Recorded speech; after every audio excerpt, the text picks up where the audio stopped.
Bonjour à tous. Aujourd'hui, je voudrais méditer. Nous allons mettre un peu de côté l'étude des fêtes solennelles et méditer avec vous sur un sujet qui m'a toujours touché, qui nous touche à tous. C'est le fondement de notre foi. Oh, si le peuple juif avait accepté le Messie, s'il pouvait comprendre ce que représente Jésus, ce serait un peuple des plus merveilleux qu'il y aurait sur la terre. Je me rappelle des fois que je suis allé visiter les Juifs orthodoxes à Gibraltar. Je crois que je venais de l'église adventiste de faire une visite et j'avais ma Bible, je ne savais pas où la mettre. Bon, ben, j'ai essayé de la garder sous le bras, comme ça, et je suis rentré. Et tout de suite, le diacre, on ne l'appelle pas le diacre là-bas, mais le diacre me dit, qu'est-ce que tu fais avec ça? J'ai dit, ben, c'est la Bible. La parole de Dieu, regarde, il y a la Torah, et il me l'a enlevée pour la balancer comme ça. Et vite, il y a le rabbin qui est arrivé, il lui a dit, laisse-le, laisse-le. Il croit dans le Messie, laisse-le, il a sa place ici. Tolère-le, non? Laisse-lui sa Bible, c'est son livre, non? Il m'a dit, viens Pascal. Le rabbin ne croyait pas dans le Messie, il ne croit pas en Jésus comme l'envoyé de Dieu. Mais il m'a dit, reste là, tu écoutes la parole de Dieu, tu te plais à être avec nous. Mets la Bible de côté et voilà. Mets ta parole de Dieu de côté, voilà. J'ai vu dans ce rabbin un amour tellement infini. Il était prêt à accepter ma croyance. Ah, s'il acceptait que Jésus est mort pour nous. Et aujourd'hui, nous allons voir quelles sont les causes de la mort de Jésus. Si on demande à un bon chrétien quelles sont les causes de la mort de Jésus, ben, les causes de la mort de Jésus, il a été crucifié. Non. Je dis non. Normalement, Jésus, avec la force qu'il avait, avec la physiologie qu'il avait, c'est vrai que Jésus est venu comme Dieu avec la nature ou la physiologie ou son être au temps fixé par la date où il est venu. Nous verrons dans les études de justification par la foi sans tendance pour le péché. Sa nature était sujette à aller satisfaire les besoins, il transpirait, il allait faire ses besoins comme nous, etc., etc. Mais c'était un homme robuste, un homme qui respectait sa personne, sa nature. Il dormait d'une façon adéquate. S'il ne dormait pas, c'est parce qu'il priait avec son Dieu. Il mangeait bien, une alimentation végétarienne. Il ne faisait aucune folie et c'était un homme robuste. Il n'est pas normal qu'il soit mort de la crucifixion. La personne qui meurt crucifiée, au moins, il tarde une journée et demie. On sait de personnes qui se sont crucifiées dans l'histoire qui ont tardé jusqu'à 15 jours. On verra tout au long de cette méditation que la crucifixion est faite et réalisée de manière à que si tu ne veux pas souffrir, on te perce exactement aux endroits où tu ne perdras pas beaucoup de sang. Si tu ne bouges pas, si tu ne gesticules pas, le sang coule petit à petit. Donc la mort s'étend. Si tu ne bouges pas trop, en faisant attention avec la disposition de tes pieds sur la poutre, la demi-poutre qui est clouée là, tu te soulèves pour que tes poumons prennent de l'air et si tu ne gesticules pas, donc comme nous disions, presque les blessures que les clous t'ont fait se referment un petit peu, se cicatrisent. La mort est atroce. Et c'est pour cela que les Romains réalisaient la crucifixion. Le texte central, notre texte central va être Jean chapitre 19 au verset à partir du verset 31, Jean l'apôtre, Jean le bien-aimé, écrit. C'était vendredi, je répète, Jean 19, 31. C'était vendredi. Et les chefs juifs ne voulaient pas que le corps de Jésus reste sur la croix durant le sabbat, d'autant plus que ce sabbat-là était spécialement important. Ils demandèrent donc à Pilate de faire briser les jambes des crucifiés et de faire enlever les corps. Alors les soldats vinrent briser les jambes du premier condamné mis en croix en même temps que Jésus, puis du second. Quand ils arrivèrent à Jésus, ils virent qu'il était déjà mort. C'est pourquoi ils ne lui brisèrent pas les jambes. Mais un des soldats lui perça le côté avec sa lance, et du sang et de l'eau en sortirent aussitôt. L'homme, moi, Jean, qui témoigne de ces faits, je les ai vus. Et mon témoignage est vrai. Il sait, lui, qu'il dit la vérité. Il en témoigne afin que vous aussi vous croyiez. En effet, cela est arrivé pour que ce passage de l'Écriture se réalise. On ne lui brisera aucun os. Et un autre texte dit, ils regarderont à celui qu'ils ont percé ou transpercé. C'est un témoignage d'autant plus important de la part de Jean. Il ne parle pas comme ça dans ses écrits, ni dans l'Évangile, ni dans la première et la seconde épître et la troisième épître de Jean. Il reconfirme, faites attention, ce que j'ai écrit, je l'ai écrit, j'en donne témoignage, c'est la vérité. Pourquoi est-ce si important? Il remarque bien, c'est la vérité.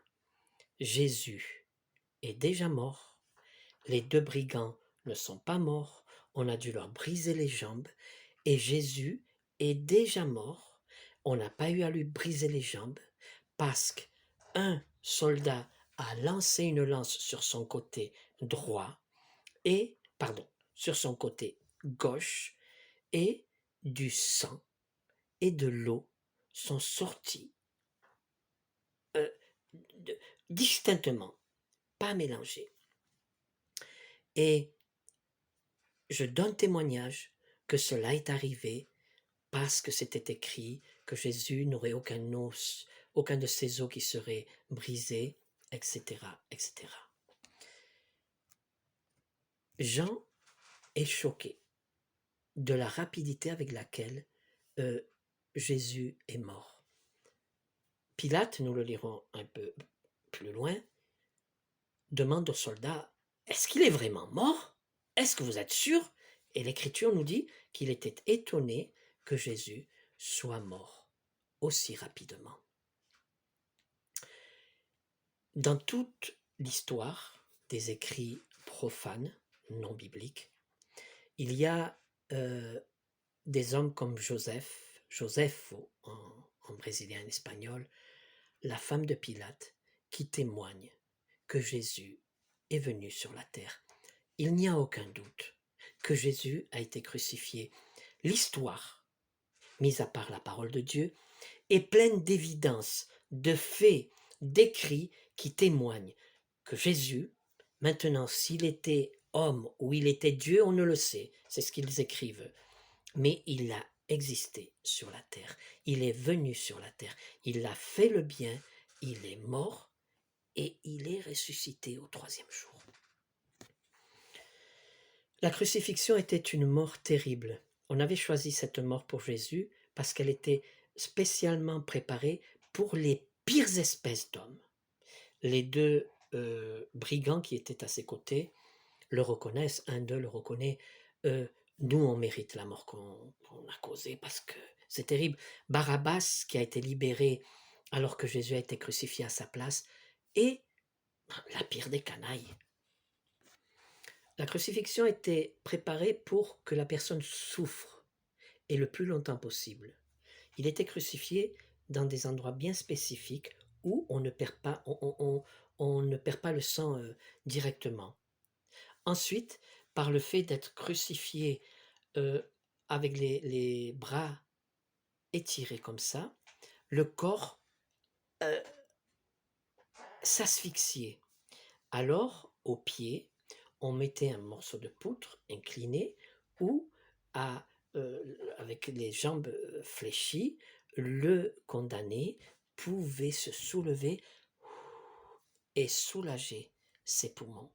De cette manière, tant qu'il avait la force, il le faisait, il respirait et continuait de vivre, car l'être humain ne veut pas mourir, il veut vivre.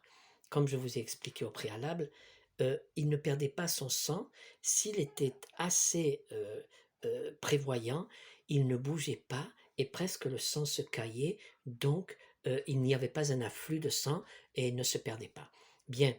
Ensuite, quand les Romains en avaient eu assez, ils estimaient que la personne devait mourir, on cassait les jambes au niveau des rotules et le corps s'affaissant, le cœur s'éclatait par la pression du thorax et les poumons terminaient par s'affaisser et il n'y avait plus de respiration. C'était un, terrible, c'était terrible. Des clous de 17 cm plantés qui touchaient le bois, qui dépassaient et on les retournait. Les clous n'étaient pas polis, les clous n'étaient pas lisses, les clous étaient pleins d'arêtes. Quand ils rentraient, ils déchiraient. Mais au préalable, il avait été flagellé, Jésus avait été flagellé avec différentes sortes de fouets, des os, des bouts de fer très aiguisés qui avaient détruit son dos. Ses organes étaient à la vue. C'était quelque chose de terrible. C'était un sabbat spécial.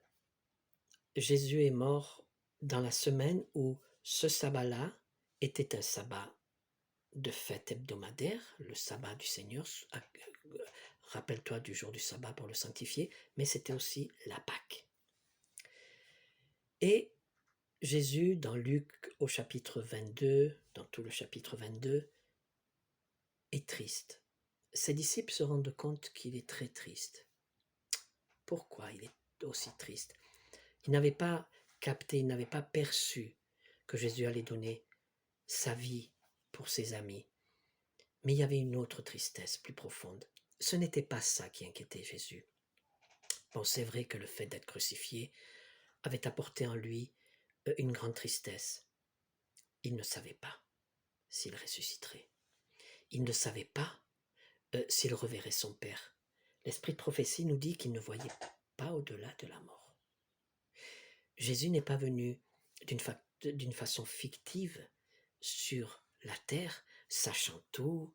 En tant que Dieu, oui, c'est un mystère. Il y avait les deux natures qui se combinaient, nature divine, nature humaine. Mais en tant qu'humain, il ne savait rien.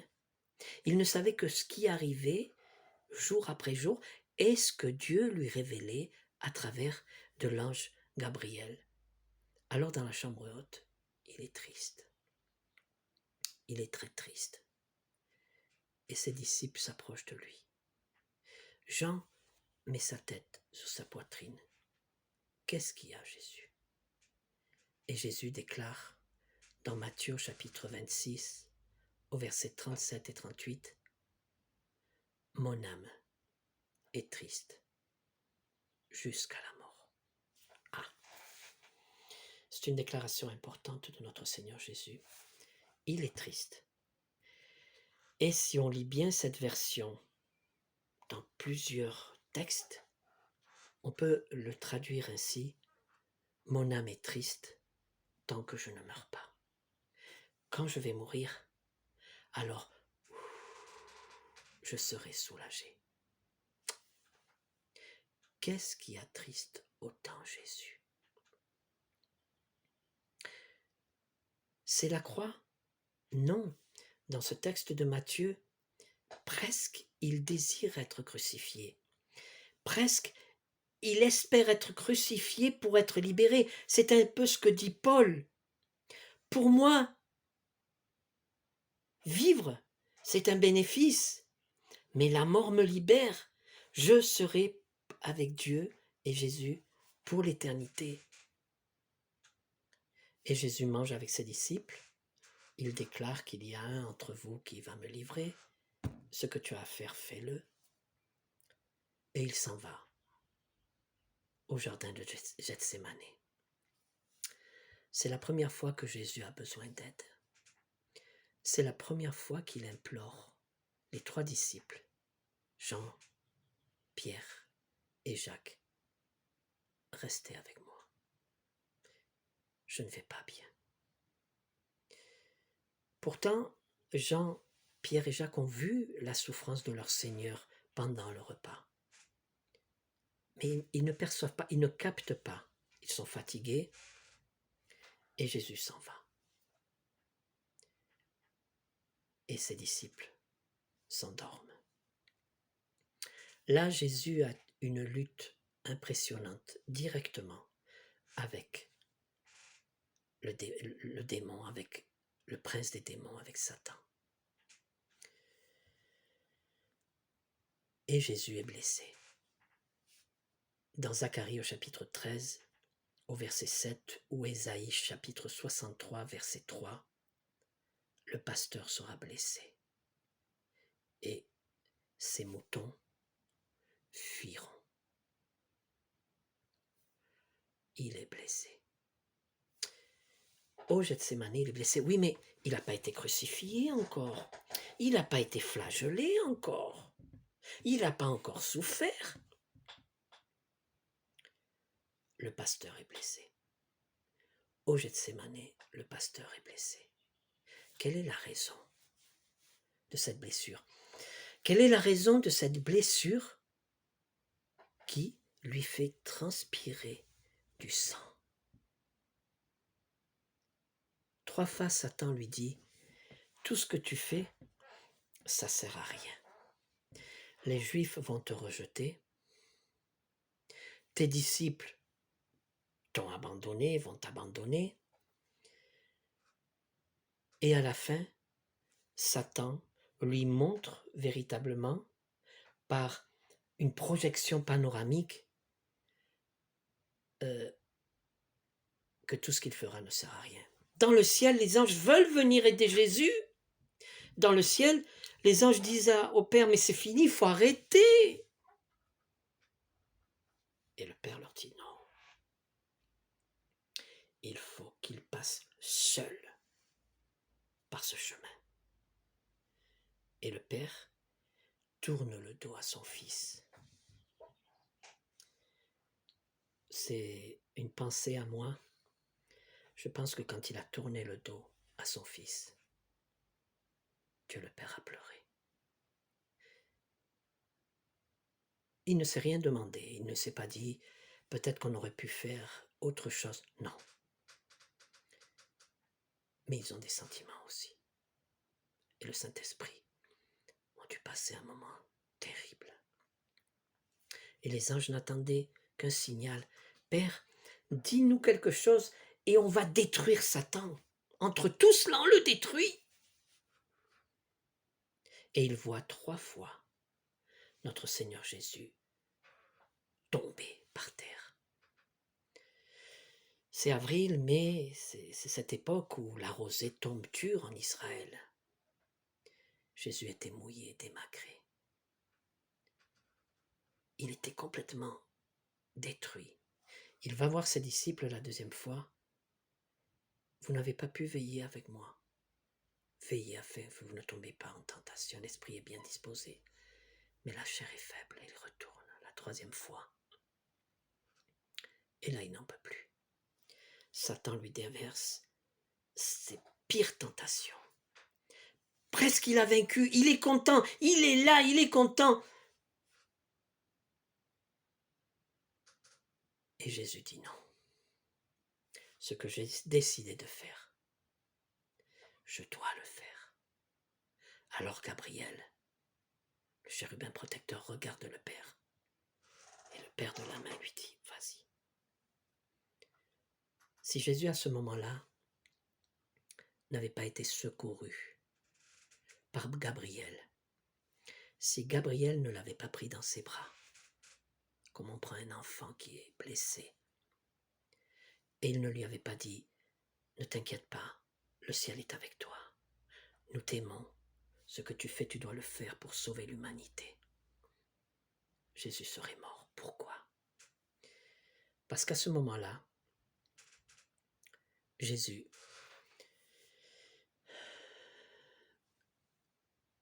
a transpiré du sang. En fait, ce n'est pas une transpiration. Jésus a eu un problème que l'on appelle une hématridosis. L'angoisse est tellement grande, l'angoisse est si profonde que le corps, avant que la personne ne meure ou que son mal ne passe à son cœur, elle évacue une partie du sang qui est incapable de circuler.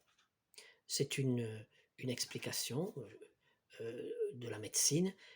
C'est une maladie très rare. Il faut que l'angoisse soit impossible à donner. On est incapable de donner une solution. Alors la personne transpire. Tout ce qui est capillaire sur la tête évacue ce sang qui s'accumule sur le cerveau, qui pourrait donner un collapse, qui pourrait détruire la personne. Et la troisième fois, Jésus se lève, consolé par Gabriel. Celui-ci s'en va. Satan aussi. Il retourne voir ses disciples. Il est totalement démacré. Il est totalement défiguré. Et il dit à ses disciples, les soldats approchent. Et ce que je vous ai annoncé doit arriver. On peut dire donc qu'au Gethsémane, Jésus a commencé à avoir une lésion coronaire à son cœur. Son cœur a été blessé. Il y a eu une fissure dans son cœur. Et c'est ce qui a provoqué ces gouttes de sang. Et c'est ce qui a provoqué que lors de la crucifixion, il est mort avant. Et quand on a lancé sa lance, il y a eu du sang et de l'eau qui sont tombés, qui ont coulé. Jésus n'est pas mort des effets directs de la crucifixion. Non, pas du tout.